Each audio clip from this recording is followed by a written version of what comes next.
Umunnem, I'm so sorry. I'm very, very sorry. I came here to apologize to you people because Nama Google so many of your comments regarding the video I made concerning the matter between Anambra State government and the Anambra traditional native doctors. I'm so sorry. I came to apologize. Asina unu wele aka nni aka ekpe tie m unu wele aka nni dochiete m. I am very, very sorry, and I must say that I'm pleading for you people to forgive me ebe nsi wrong unu. Umunnem, I'm sorry to disappoint you people. At this point in time, my fans, my friends, and the family. Obu ni na ya na clock dem na azu. Ifu ni ife na akono bo 10 minutes after 1. We na akono tata 3rd of April 2025. Ule kwere mara, I have been very disturbed. For the past 1 month plus now, I know they sleep well. My conscience no go gree me sleep well. Akwa Okuko bu odogwu. Ifla Akwa Okuko na ani oba, odogwu ka owu. My conscience no go gree me sleep well. Akwa enyele 1 million. Obi ile moto.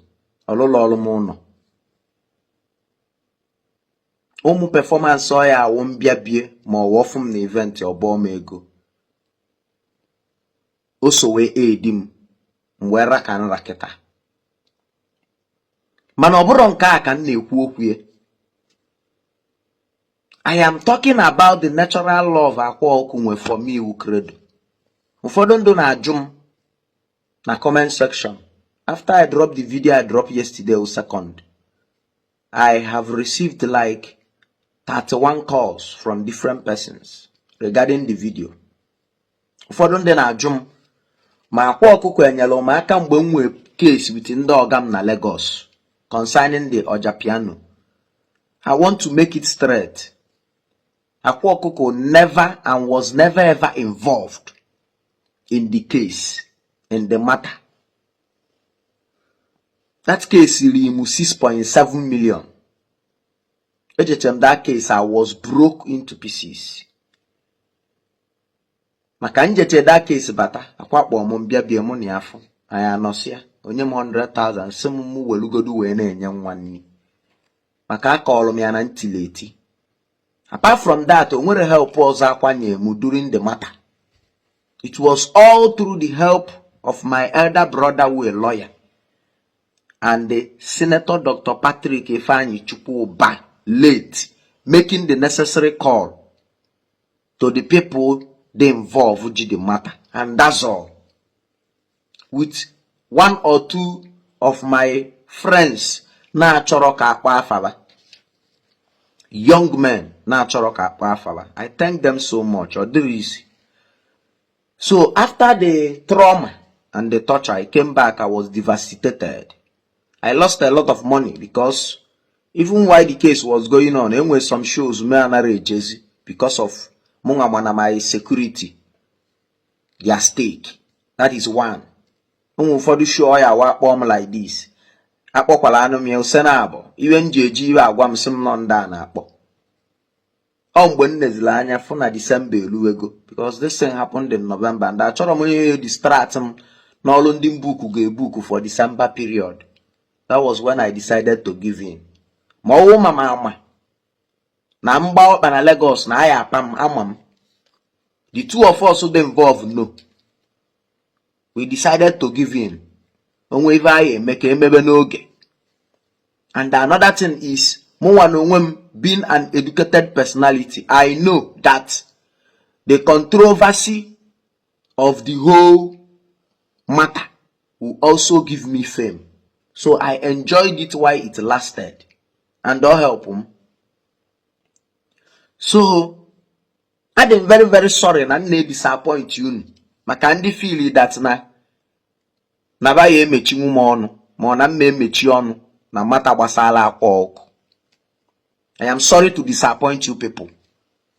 Enwego ọtụtụ ezigbo ihe dị iche iche Akwa Okuko melu ndị mmadụ through me, ndị nna akpọtara ya ma nke nna akpụ ya na phone. Na ngụva mma agụtanwu 5 widows Akwa Okuko lụrụ ụlọ and etilie n'iru akwụkwọ, eselie foto, eselie video, akọrọ ya ka ụwa mmalụ. Ekwuwe mma agụtanwu, mma edunwu ije gosi 5 widows Akwa Okuko lụrụ ụlọ bungalow, furnish enye do property, eselie n'iru akwụkwọ. Mbọsị anyị je Lagos, anyị pụrụ ije ṅụ mmanya na Lagos, wee bata na shop nwaanyị mmadụ, ọwụ na nwaanyị enwere mmanya, onwe dị mmanya jụrụ oyi, ndị o nwere enwe jụrụ oyi, ọwụ na onwere friji. Akwa Okuko ziri ozi eziri esi anya naba bịa ọnaba. Akwa Okuko mee call to trade fair Lagos, a wee bute ma friji ma generator ma standing fan ma ngwongwo. Akwa spent close to 5 million naira that day. We furnish that woman shop ya to standard. See an even in abroad one. So now Lalola chete this thing. I have been having constant headache. Meduwi je go see ono kande sabat obu Akwa lolo ya from start to finish. Eseli eniru akwụkwọ. Mbosa ije agbapele ono ka Akwa kwu na onwere onye ya ese video. Akwa kwu na onwere onye ya ese video. Nwaanyị sabat na di ebiali. Anom na ba Akwa na abịa. Yo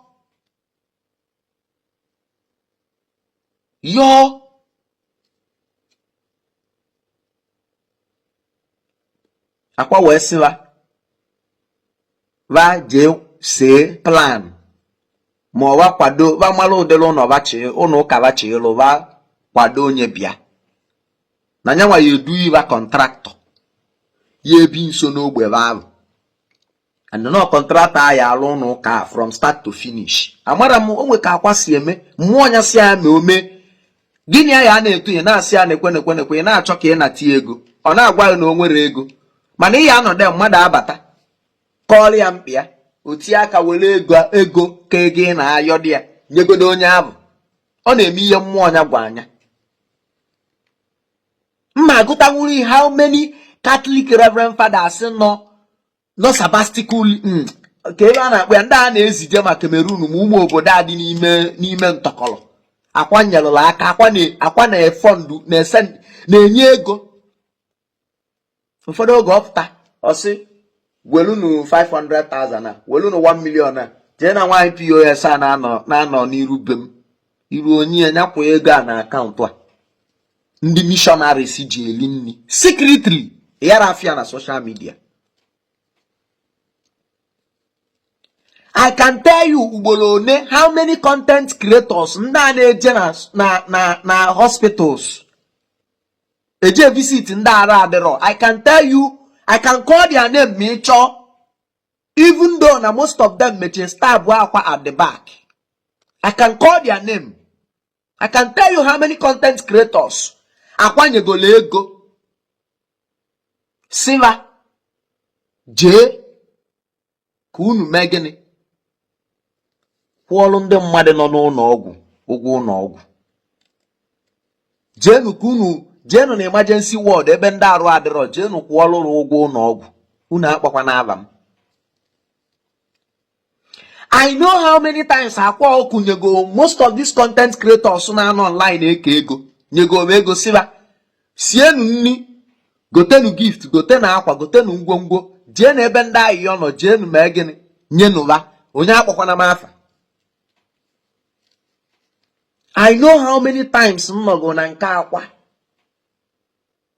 mmadụ were invitation bịa sị ya na ọ na-eme invite na ọ na-eme ihe foundation. Akwa gwa ya na ọ yara abịa na-efi akpụrụ ka iwee sie nri na ego ajide ka iwee support iwu ị na-eme. The thing na affect him mentally because No check no go jilanya mfu concerning this young guy. I keep on wondering why Ndi Omegologo cannot come out and say good things about him. Are you afraid of the government? You are afraid to speak the truth about somebody that has done something good in your forefront. Mma gotanguli mmade 15 mma akwa bigo moto. Ndo bigo boss eji ebu ngwa egwu. Ndo bigo moto, private car. Ndo bigo machine. Na akwa ekebe machine since nje malia. Okezgo machine 55. Moto, okego moto ata. Mma agole ye mmadu no akwakpu igole ebuni. Okpu igome ebuni 2 times. Mma agole ye mmadu no akwakpu igole efi. Na mmadu na akwa ozu okpu inye efi nye ego si aje na oyara abianwu. Now when it's time to speak good things about people, ya fuzi anybody. Age in my own time, well, even people who help, Chandi Yila, Mundoya, Sapa, Yili, Ndimonavalo na the same room, Ndi people for months, never Nina Katawa, police, all them bell. When it was my turn for them to speak good about me, they were nowhere to be found. Some of them was paid 50,000, 30,000 to speak ill about me on the media. My friends, Ndo Tumu content creators. Media people were writing rubbish about me. Kesi malebo bido. Mana asim no keke ya fiyo ka fofo. Naka chukwu ka odi. Ogu abro ogu mmụọ. Chukwu si na oya adi odi. Osi na oyara adi. Because etu anọ. Obu na challenges in face during the saga. During my fallout with Ogam na Lagos. Oh, now most of them face here such a challenge. They can't stand like me. Oh, that particular saga ka abacha. Ngwa malo na true ni isi nwanre ada ato na mbe jiri isi nwanre agwaro. Ngwe believe in God more. I was inside the police cell and God visited me. Where some credo nwanre. It was a very big case. Matter. Of the blessed memory.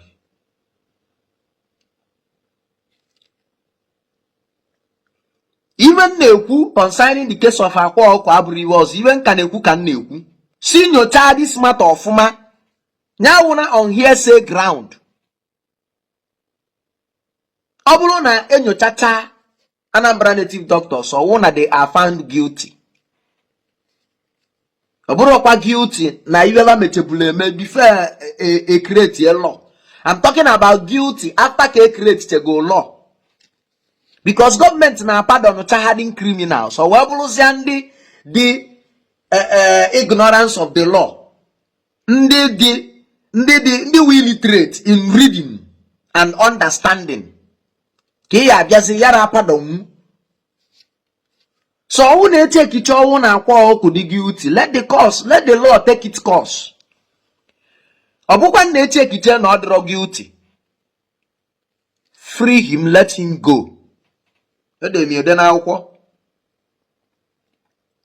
Maka na ọwụ na government ya pardon deadly criminals. Amara m ihe government ayere pardon ndị offended out of ignorance. The ignorance of the law is not an excuse. But a convicted criminal can be pardoned by government, then an ignorant offender can still be pardoned. Come your fine. Because one of the responsibilities of government is to educate citizens on the rule of law. Kamamalo, they are right. They are left and right. When you implement a law, etu aunu si awo election law, una send the child canvasser, send the child agent, we jena akusilo nde mwadi kesi vote, na wards, na constituencies. Etu implement this law, etu akesi kwesi kuzili nde mwadi. Kande mwadi malo cha iwu de involve, iwu ofu edelo de involve. Ne danye nakwo. So I suggest the government to create a platform to create a program that will educate the citizens on the law, the new law Anambra State government implement. Maka nime ji wee na-ekwu ibe abụ, for instance now, let me say na atụcha vote. Of course, not Soludo you win because all Romia ju na Anambra State. I will not lie about it. All na atụsia vote Anambra State, Soludo will win. I will rig out. I know that Soludo will not be happy. Soludo yeje court or yeje tribunal. Man, all na apu gaje tribunal as a party produce Soludo as their candidate to stand in for the election. I will there and injustice is being melted on the case, upon the case. I'm not Soludo as the governor will not be happy. Eme injustice na matia or they happy. So biko iyo ya we me manyade na mare mi mmade. In the case of Akwa Okuko na Anioba, let there be no injustice. Let justice prevail. Maka na eme nwata ka emeli ibie obi adi amma. Iwela aka nrakpe. Ma aka nnitie nwata iwe. Iwela aka nke ọzọ kpọchie tie azụ. O iwe na akọwata. Edemiede na akwụkwọ. Then let the judiciary, who one of the three arms of government, handle the issue of the Anambra State traditional doctors amicably, without any fear or favor, so that they will uphold justice at all costs. Na bukwani ya na-eme na election tribunal matter. Ma ụmụ ya na-eme na federal government na cases this and that. Imo State na Keduma Abia. Natasha na National Assembly. Ka ya eme na case Akwa Okuko na Anioba. Let there be transparency. Because it has something to do with culture. It has something to do with the unity of Ndi Igbo. It has something to do with the representation of Ordinary and Igbo. It should be handled with care.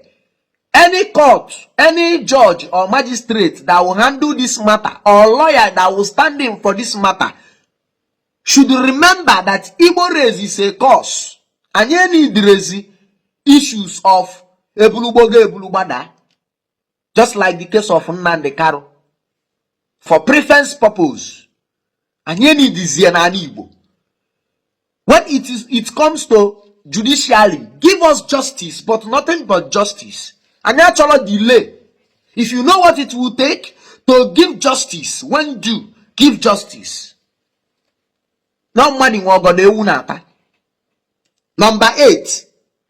Let those that betrayed the love Akwa Okuko have for them by going through the back door to sell him out know that if you know where all the Donatiega actually ijiji.